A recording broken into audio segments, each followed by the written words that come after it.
누가복음 10장 25절부터 37절까지의 말씀을 보도록 하겠습니다.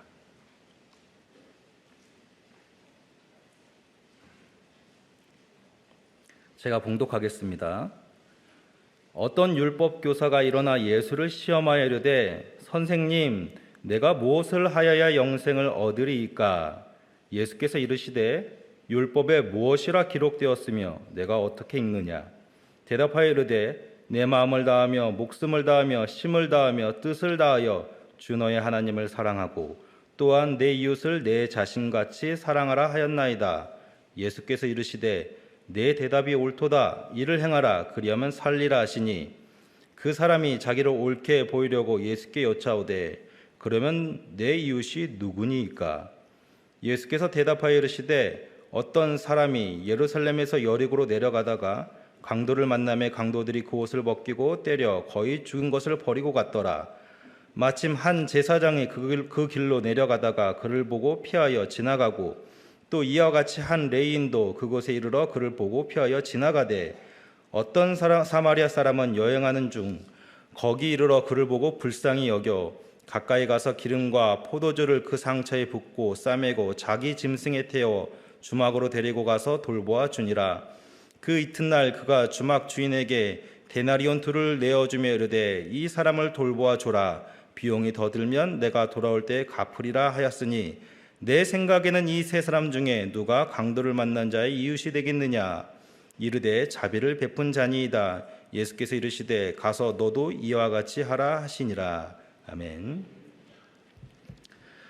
오늘 본문은 우리가 잘 알고 있는 내용이죠. 보통 사마리아인의 비유라고 알고 있을 겁니다. 그러나 이 본문을 예수님의 의도와 정확하게 이해하려면 제목을 바꿔야 합니다. 이렇게 붙일 수 있을 것 같습니다. 강도 만난 자 이야기. 본문이 집중하는 방향을 선행을 행한 사마리아인에게 맞추게 되면 25절에서 율법 교사가 예수님을 향해 물은 질문의 대답이 선행이 됩니다. 25절을 보십시오. 어떤 율법 교사가 일어나 예수를 시험하여 이르되 선생님, 내가 무엇을 하여야 영생을 얻으리이까? 다시 말씀드리지만 사마리아인이 행한 것에 시선을 돌리게 되면 영생을 얻는 방법은 선행, 인간의 노력, 공로가 될 것입니다. 따라서 이 본문을 정확하게 이해하기 위해서는 예수님의 의도, 우리 주님께서 말씀하시고자 하는 방향이 어디에 있는가를 정확하게 알아야 하는 것이죠. 율법사의 질문, 무엇을 하여야 영생을 얻으리까? 라는 이 질문에는 함정이 숨어 있습니다. 무엇을 하여야 라는 기본 전제를 깔고 가고 있는 겁니다. 이 율법교사는 기본 전제로 영생은 무엇을 하는 것으로 얻어지는 것으로 이해하고 있는 것이죠. 그리고 이런 질문의 의도에는 나는 그 무엇을 충실히 하고 있기 때문에 영생을 얻기에 합당하다라는 것을 말하고 있는 겁니다. 26절과 27절을 읽겠습니다. 제가 26절을 읽으면 여러분들은 27절을 읽어주시면 됩니다. 예수께서 이르시되 율법에 무엇이라 기록되었으며 내가 어떻게 읽느냐?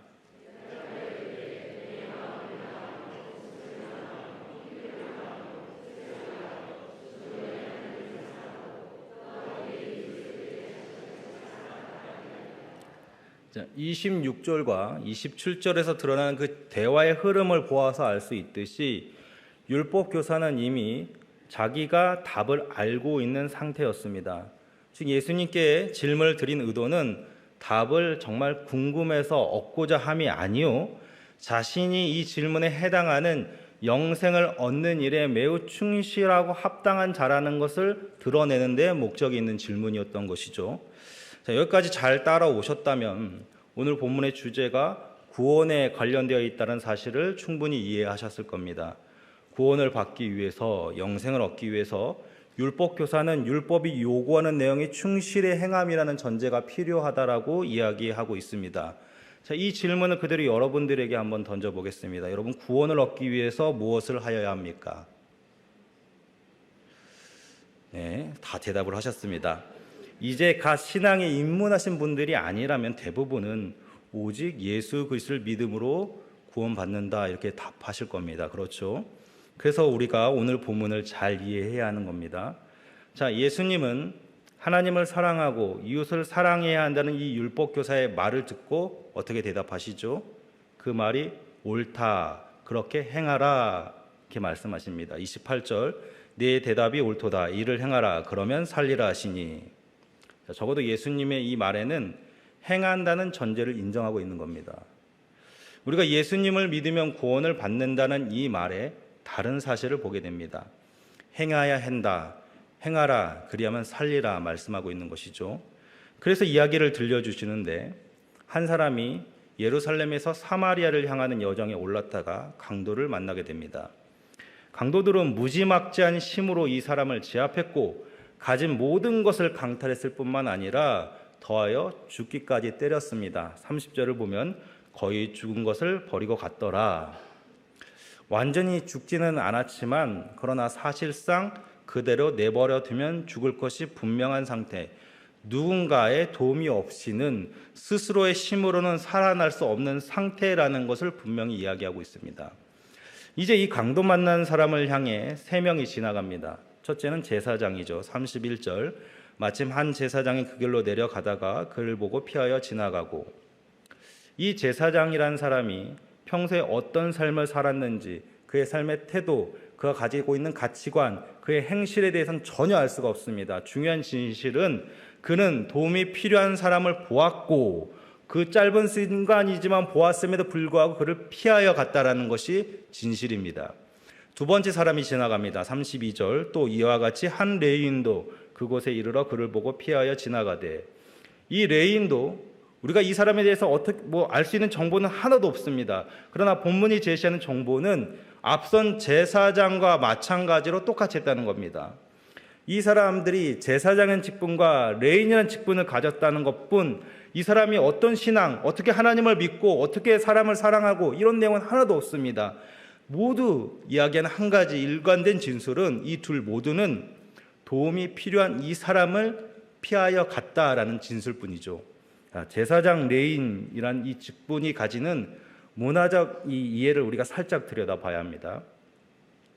이스라엘 사회는 하나님의 법인 율법이 정치, 종교, 사회 모든 영역을 포괄합니다. 그러니까 율법이 사회의 근간을 이루고 있습니다. 율법에서 명하길 시체는 사람의 시체든 동물의 시체든 만져서는 안 된다고 규정합니다. 시체는 죽음을 상징하는데 거룩하신 하나님은 생명의 하나님으로 죽음은 그 반대편에 있는 매우 부정한 것이기 때문에 시체를 만져서는 안 된다고 규정하고 있습니다. 의도치 않게 실수로 시체를 만진다면 율법의 규정대로 속죄 제사를 드림으로 이 부정을 제거해야 합니다. 자, 그렇게 본다면 이 제사장과 레위인은 혹시나 이 강도 만난 사람이 죽었을 경우, 그러니까 그가 시체였을 경우에는 율법을 매우 충실하게 잘 따른 상태라는 것을 알 수 있죠. 그런데 여기에 율법이 정한 또 다른 규정이 있습니다. 하나님은 이스라엘 내에서 어려움에 처한 사람을 외면하지 말라는 명령도 주셨습니다. 지금 강도 만난 상황은 이 두 율법이 충돌하는 지점입니다. 그럼 어떻게 해야 할까요? 적어도 율법에 충실하다면 면밀하게 살펴봐야 하는 것이겠죠. 최대한 접촉하지 않는 선에서 이 사람이 죽은 자인가 아니면 도움이 필요한 자인가를 살펴봐야 하는 겁니다. 그러나 이 제사장과 레위인은 이 사람에 대한 어떤 파악도 없이 황급히 피하여 갔습니다. 본문에 사용된 피하여 지나가다라는 말은 어떤 실수나 의도하지 않은 상황을 말하는 것이 아니라 내 의지와 의도를 가지고 다른 쪽으로 지나갔다라는 뜻을 포함하고 있는 말입니다. 그러니까 어떤 의도였을까요? 이들은 왜 황급히 그 자리를 이탈했을까요? 바로 두려움입니다. 얼핏 보아도 이 사람은 강도 만난 것이 분명하죠. 그 순간 그들 안에 찾아온 빠른 결론은 여기서 내가 조금만 더 지체하다가는, 여기서 내가 머물다가는 이 사람처럼 강도를 만날 수 있을 것이란 두려움입니다. 시체를 만져서는 안 된다는 율법의 규정, 혹은 어려운 자를 외면하지 말아야 한다는 율법의 규정은 지금 이 사람들 안에 전혀 작동하지 않는 거죠. 철저하게 인간 본성에 충실하게, 본심에 충실하게 행동하고 있는 겁니다. 종교적으로 훌륭했고 제사장과 레인이기 때문에 이 사람들은 신앙에 대한 이해나 모범이 타의 그 추종을 불허할 겁니다. 뛰어났을 겁니다. 그럼에도 불구하고 이들이 자신의 생명이 위협을 당할 수 있는 상황에서는 어떻게 반응합니까? 선을 행할 어떤 의지, 어떤 행동도 하지 못하고 피하여 가는 것을 보게 되는 것이죠. 그런데 이 이야기에서 이례적으로 한 사람, 이 강도 만난 사람에게 도움을 주는 사람이 나타납니다. 33절을 보면 어떤 사마리아 사람이. 자, 이쯤 되면 여러분들은 이 이야기에 등장하는 사람들의 구성이 의도적이라는 사실을 눈치챌 수 있어야 합니다. 제사장, 레위인, 이들은 이스라엘에서 정통이라고 하는 소위 엘리트 집단의 출신들입니다. 하나님의 율법 그리고 선민 사상이 특출난 집단입니다. 반면에 사마리아 사람은 앞선 제사장과 이 레위인과는 정반대의 지점이 있는 사람들이죠. 이스라엘 사람들에게 있어서 철저하게 저급한 부류로 취급받으면서 저들에게는 하나님의 구원이 있을 수 없다라고 말하는, 하나님의 구원과는 전혀 상관없는 사람으로 판단되는 게 이 사마리아 사람입니다. 그런데 이 강도 만난 사람에게 있어서 앞선 제사장과 레위인은 아무 도움을 주지 않습니다. 오히려 사마리아 사람이 강도 만난 사람을 불쌍하게 여겨 도움을 줍니다. 심지어 자신이 가지고 있는 여행에선 정말로 필요한 필수품인 것들을 아낌없이 사용하면서 이 사람을 치료하는 데 돕고, 그것도 부족해서 주먹에 맡길 때 필요한 것이 더 있다면 내가 그것을 감당하겠다까지 말합니다. 그러니까 아낌없이 모든 것을 사용해서 지금 돕고 있는 겁니다. 이 상황을 모두 소개하면서 예수님은 마지막으로 묻죠. 내 생각에 이 사람 중에 누가 강도 맞는 자의 이웃이 되겠느냐? 누가 이웃이냐라는 이 질문은 앞서 율법 교사가 매우 확신에 차서 한 대답, 영생을 얻기 위해서는 하나님을 사랑하고 이웃을 사랑하라 하였다는 그 말에 대한 되물음인 겁니다. 그런데 예수님의 그 마지막 말은 지금까지 우리가 알고 있는 이 생각을 더 혼란스럽게 만듭니다. 37절을 함께 읽겠습니다. 37절 시작. 이르되 자비를 베푼 자녀이다. 예수께서 이르시되 가서 너도 이와 같이 하라 하시니라.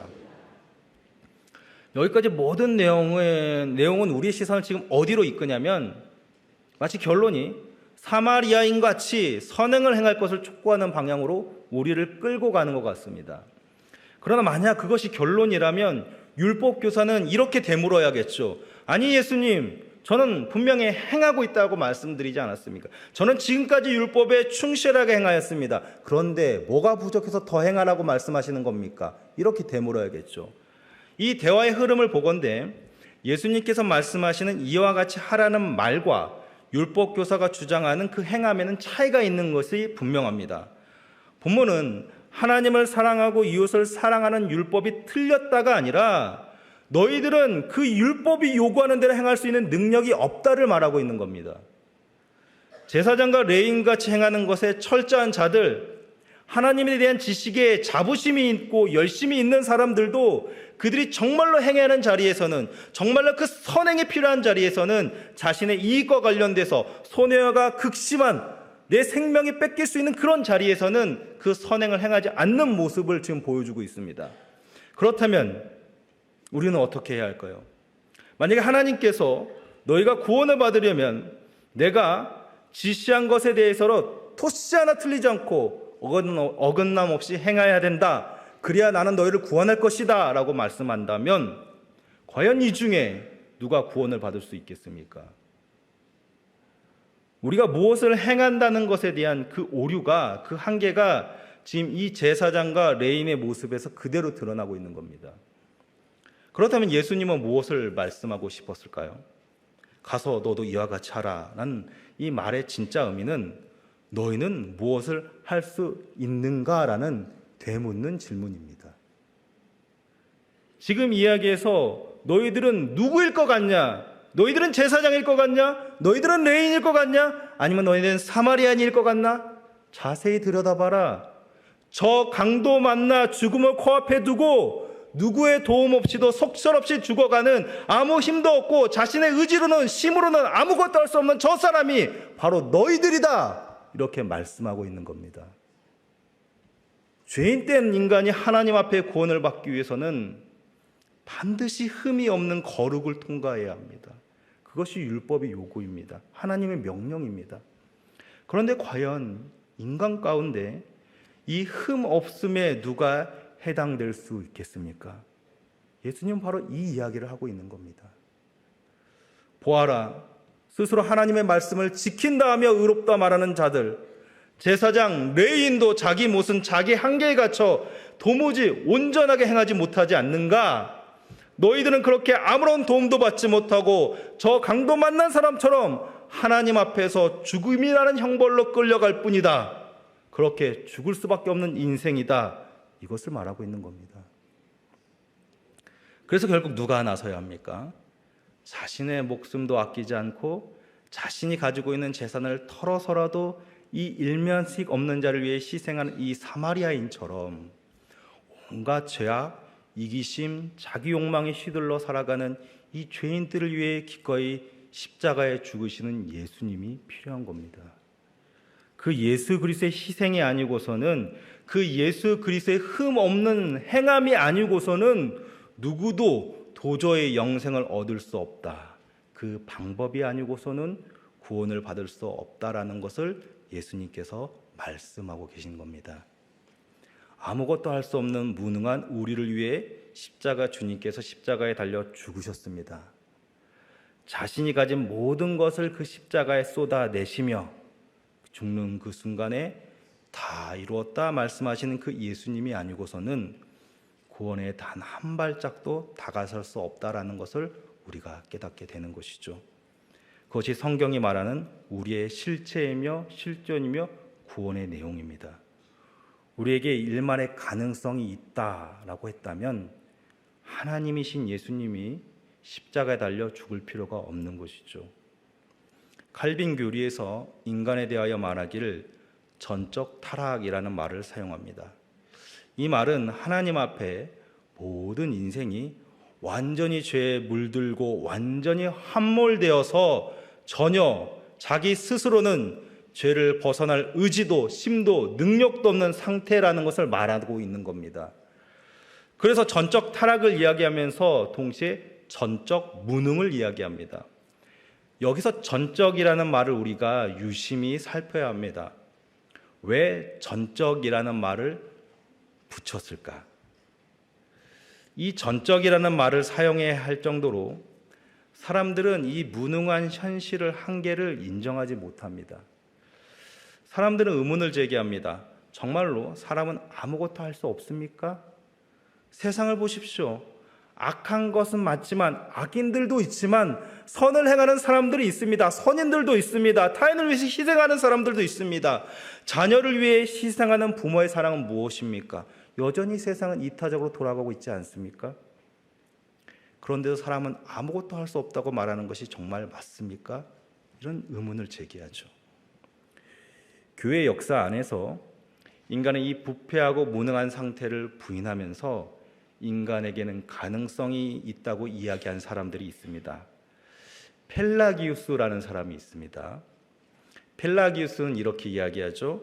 아담의 범죄 이후에도 하나님께서 주신 자유로운 의지는 아담이나 그의 후손들에게 여전히 보존되어 선을 행하거나 악을 행할 능력이 있다. 따라서 선을 행함으로 하나님께 나아가 구원에 이룰 수 있다. 좀 어렵게 느껴지실 수도 있겠지만 이 주장은 크게 두 가지를 부인합니다. 인간이 죄로 인하여서 전적으로 타락하여서 하나님께서 원하시는 선을 행할 수 없는 무능한 존재라는 사실을 부인합니다. 둘째는 하나님의 전적인 은혜가 없이도 인간은 자발적인 노력에 의해서 선을 행함으로 하나님께서 제시하는 구원의 길에 들어설 수 있다라고 얘기합니다. 따라서 오직 은혜로만 구원받는다는 것을 부인합니다. 여기서 우리는 전적 타락, 전적 무능을 토대로 이렇게 반박을 합니다. 우리 개혁주의의 주장입니다. 인간은 죄로 타락하기 전에는 자유로운 의지로 선을 행할 수 있었으나 타락 후에는 그 의지조차도 죄에 오염되어 무능력한 상태가 되었기 때문에 어떤 성도 행할 수 없다. 따라서 하나님께서 베푸신 은혜가 아니고서는 인간은 스스로 하나님을 찾지도 깨닫지도 못한다고 말하는 것이 우리의 신앙입니다. 다행히 이 펠라기우스의 주장은 받아들여지지 않고 정죄를 받습니다. 그러나 중세 시대에 로마 카톨릭에 의해서 이것이 다시 재해석됩니다. 앞선 펠라기우스의 주장을 어느 정도 수용한다는 점에서 세미펠라기안 혹은 반펠라기우스주의라고도 이야기합니다. 앞서 성경이 말하는 인간의 죄악된 실상, 인간은 타락했어라는 것을 인정하면서 동시에 뭘 가져가냐면 펠라기우스의 그 주장처럼 그럼에도 인간에게는 아직 가능성이 있습니다. 인간에게는 여전히 그 자유로운 의지를 통해서 무언가 할 수 있는 가능성이 있습니다라는 것을 타협합니다. 그래서 반펠라기우스주의는 인간은 죄로 인하여 타락했지만 하나님께서 주신 구원의 은총을 힘입어 자유로운 의지를 가지고 구원에 이를 수 있다, 이렇게 이야기합니다. 하나님의 은혜를 얘기하면서 전적인 하나님의 은혜가 아니라 그 하나님의 은혜 플러스 자신의 인간의 의지를 이야기하고 있는 거죠. 하나님의 은혜에 인간의 공로를 합친 신과 인간이 협력하여서 이루어내는 구원론을 주장하는 것, 그것이 로마 카톨릭 교회의 주장입니다. 로마 카톨릭 교회의 연옥사상과 인간의 공로가 바로 여기서 출발합니다. 하나님께서 타락한 인간에게 은혜를 베푸심으로 구원이 시작이 되었지만 그것을 온전히 이루기 위해서는 인간이 자율적으로 선을 행하는 노력이 필요하다라고 말하는 것이죠. 종교개혁은 이 모든 것을 거부합니다. 그래서 종교개혁의 핵심 사상이라고 하는 오데솔라, 이 오데솔라는 이 모든 내용에 있어서 인간의 이런 노력, 공로, 선행을 다 배제시키죠. 오직 성경으로, 오직 믿음으로, 오직 은혜로, 오직 예수 그리스도, 오직 하나님께 영광이라는 이 5가지의 이 내용은 인간의 구원에 있어서 적어도 인간이 할 수 있는 것은 아무것도 없다라는 것을 말하기 위한 교리인 겁니다. 칼빈과 여러 종교 개혁자들은 구원에 있어서 성경의 가르침은 철저하게 하나님께서 베푸시는 구원에만 있다라고 말합니다. 거기에 어떤 인간의 가능성, 인간의 의지, 인간의 노력은 존재할 수 없다라고 확실하게 말합니다. 그러나 인간은 본성적으로 인간의 이성에서 출발하는 그 상식과 경험을 선호하려는 경향을 가지고 있습니다. 인간의 구원에 있어서 하나님 중심적인 구원을 말할수록 의문을 제기합니다. 인간이 철저하게 무능력하다면 그럼 도대체 사람이란 어떤 존재인 겁니까? 우리가 가진 의지, 우리가 가진 생각, 마음의 이 영역들은 정말로 아무런 가치가 없는 것입니까? 그것이 정말로 성경이 말하는 인간의 본성입니까? 라는 의문을 제기합니다. 그래서 또다시 논쟁이 붙죠. 그것이 지난 시간 개혁교회란 무엇인가에 잠깐 나왔던 알미니안입니다. 이 알미니안과 칼빈주의자들이 논쟁을 합니다. 지금 우리가 다루고 있는 이 5가지 튤립 교리는 이 논쟁 속에서 정리된 구원에 대한 개혁교회의 확고한 교리인 겁니다. 전적 타락, 무조건적인 선택, 제한적 속죄, 불가항력적 은혜, 성도의 견인은 구원에 있어서는 사람의 가능성, 사람의 자유로운 의지 모두를 부인하고 있는 겁니다. 반면에 알미니아는 구원에 있어서 사람이 스스로 노력할 수 있는 의지적 가능성, 선행적 가능성이 있다라고 얘기하고 있는 거죠.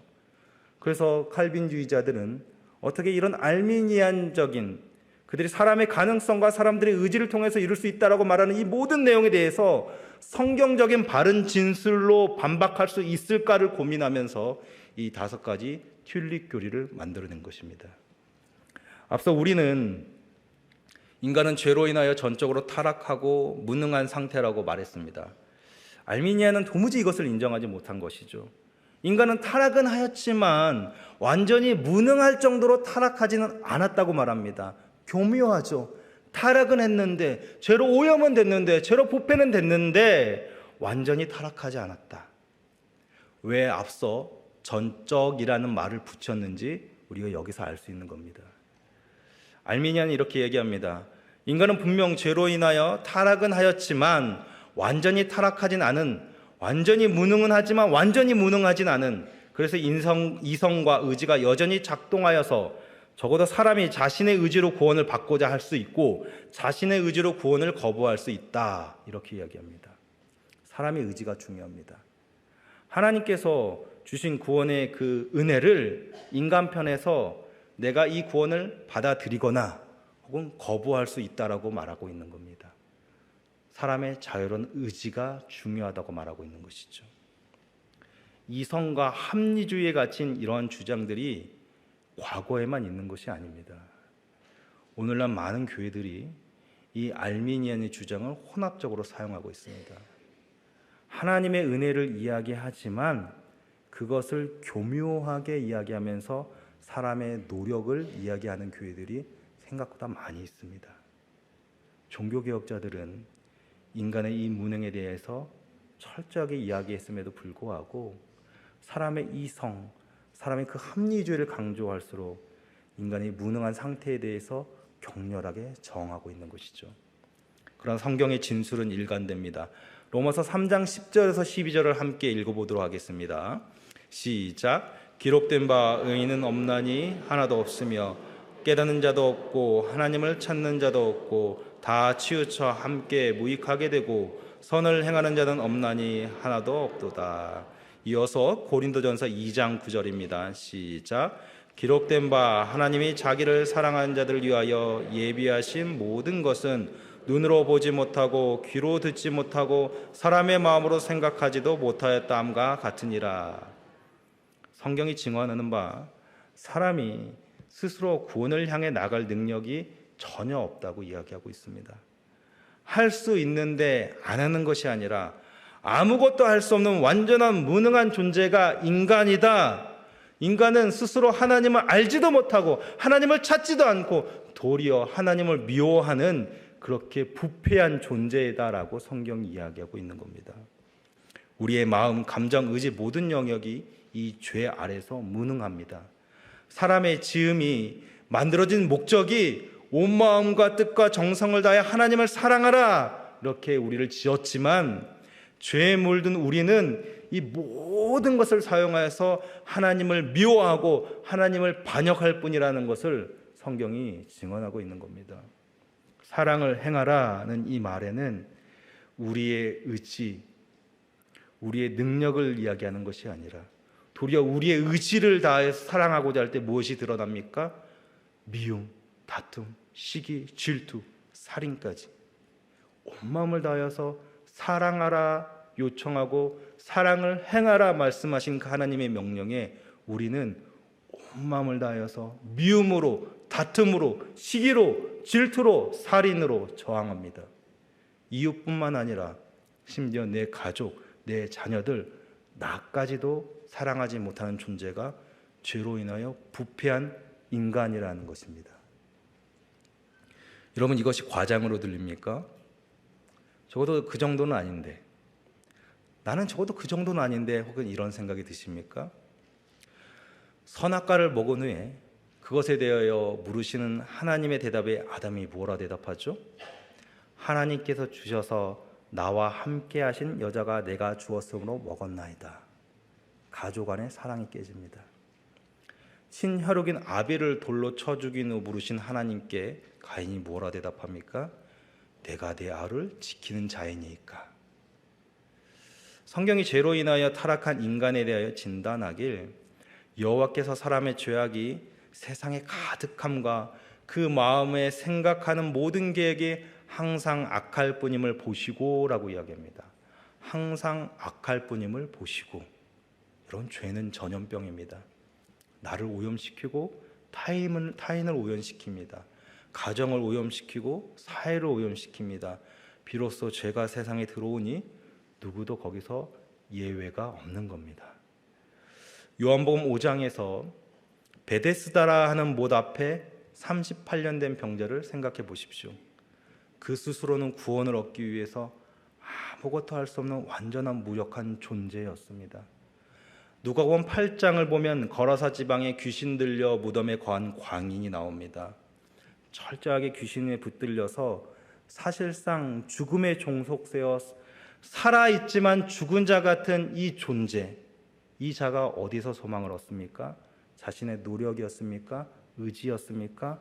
그 스스로는 벗어나고자 하는 의지도, 살고자 하는 의지도 없었지만, 그래서 그가 할 수 있는 것이라고는 밤마다 무덤가를 돌아다니며 소리 지르면서 나는 이미 죽음에 붙들린 자요, 나는 절망에 갇힌 자라는 소리밖에 내지 못할 때 그가 어떻게 살았습니까? 예수님이 그를 찾아오심으로 그가 죽음에서 해방이 되었습니다. 그렇다면 나사로는 어떻습니까? 죽어야만 하는 인간 존재의 숙명을 보여주지 않습니까? 죽음 앞에서 아무것도 하지 못하는 존재, 주께서 죽음에 붙잡힌 그 존재를 향하여 나사로야 나오라 이렇게 말씀하시지 않는다면 그렇게 죽음에 붙잡혀서 죽음을 뿌리칠 수 없는 것이 인간의 현실이라는 것을 적나라하게 보여주고 있지 않습니까? 성경의 증언이 부족합니까? 성경의 진술이 모순됩니까? 문제는 성경이 아니라 하나님의 영광이 부족해서가 아니라 사람의 이성, 사람이 그 주장하는 합리성이라는 그 자아가, 그 욕구가 끊임없이 인간을 유혹해서 인간이 어떤 존재라는 사실을 진실되게 보지 못하기 때문에 우리가 이 구원에 대해서 오해하고 있는 것은 아닙니까? 인간은 끊임없이 자신의 존재를 확인하려는 경향이 있습니다만 여러분, 그것이 어디에서 나왔겠습니까? 선악과를 통하여 선과 악을 판단하는 주체가 되고자 했던, 판단하시고 다스리며 영광 받으실 그 하나님의 자리를 탐했던 아담과 하와의 모습 아니겠습니까? 이로써 우리가 확실하게 알 수 있는 사실은 아담의 원죄 아래에서 어떤 인간도 자유로울 수 없다라는 것입니다. 내가 이성적이고 내가 합리적이라고 판단한 그 순간에 성경은 그를 향하여서 이미 너는 아담과 하와가 범한 그 원죄의 모습을 똑같이 범하고 있다라고 말하고 있는 겁니다. 심지어 그리스도의 십자가의 죽음을 이야기하는 그 자리에서조차 그 십자가의 영광을 평가하면서 판단하는 것이 이 원죄 아래 타락한 인간의 의지, 인간의 성향이라는 사실을 망각해서는 안 되는 것입니다. 죄 아래 인간은 어떠한 일말의 가능성도 없습니다. 자발적인 의지, 자유로운 의지를 가지고 하나님을 향해 나아갈 수 없습니다. 우리가 정말로 하나님 앞에서 구원받을 자격이 하나도 없다는 것을 깨닫는 것이 얼마나 큰 은혜인가를 여러분 생각해 보십시오. 아니, 내 의지와 상관없이 내가 비참하고 무능한 존재라고요? 이 질문을 한다면 여러분, 그것이 죄로 인하여서 인간이 나면서부터 빠져있는 무서운 함정의 구렁텅이라는 사실을 놓치지 말아야 하는 것입니다. 예레미야 17장 9절을 읽겠습니다. 만물보다 거짓되고 심히 부패한 것은 마음이라 누가 능히 이를 알리오마는. 인간 스스로는 도무지 납득하지도 이해할 수 없는 그 고통과 절망 속에 빠져 허우적거리다 죽지만은, 그러나 우리는 그것을 볼 때면 그것은 전혀 나와 상관없고 나는 무관하다, 나는 아무런 잘못이 없는데 왜 내가 그런 짓을, 그런 결과를 당하는가 라고 말한다면은 이미 그 자체에서부터 스스로 철저한 모순에 빠져 있는 비참한 신세라는 것을 깨달아야 하는 것입니다. 따라서 비참함을 알지 못한다면, 비참함을 바라보지 못한다면 죄인을 위해 죽으시고 부활하신 이 하나님의 구원의 완벽한 시료조차도 이해할 수 없는 겁니다. 그리스도께로 오려면 먼저 그리스도 없이는 내가 얼마나 비참한 처지에 있는가를 알아야 합니다. 그러나 그 비참한 지점을 우리 스스로 깨달을 수 있습니까? 깨달을 수 없습니다. 나는 괜찮은데, 나는 그리스도 없이도 살 수 있는데 라고 말하는 것이 사람의 본성입니다. 그것을 깨닫게 하시는 것이 성령 하나님입니다. 로마서 8장 2절을 읽겠습니다. 시작. 이는 그리스도 예수 안에 있는 생명의 성령의 법이 죄와 사망의 법에서 너를 해방하였습니다. 구원할 자를 부르시고 의롭게 하시고 새 생명을 주시고 하나님의 뜻에 따라 합당하게 살아갈 힘을 주시는 이 모든 구원의 역사는 전적으로 삼위일체 하나님께서 이루신 놀라운 일이며 영광이라는 사실을 우리가 한시도 잊어서는 안 되는 것입니다. 오늘 강도 맞는 자의 이야기를 통해서 우리가 얼마나 무능한 존재인가를 주님께서 깨닫게 하셨습니다. 우리는 언제나 착각하길, 내가 그 이야기의 제사장쯤은 아닌가, 내가 그 이야기의 레인쯤은 아닌가, 혹은 나는 선을 행할 수 있는 어떤 존재가 아닐까 상상하고 그 가능성을 점치지만 주님은 단호하게 말씀하시죠.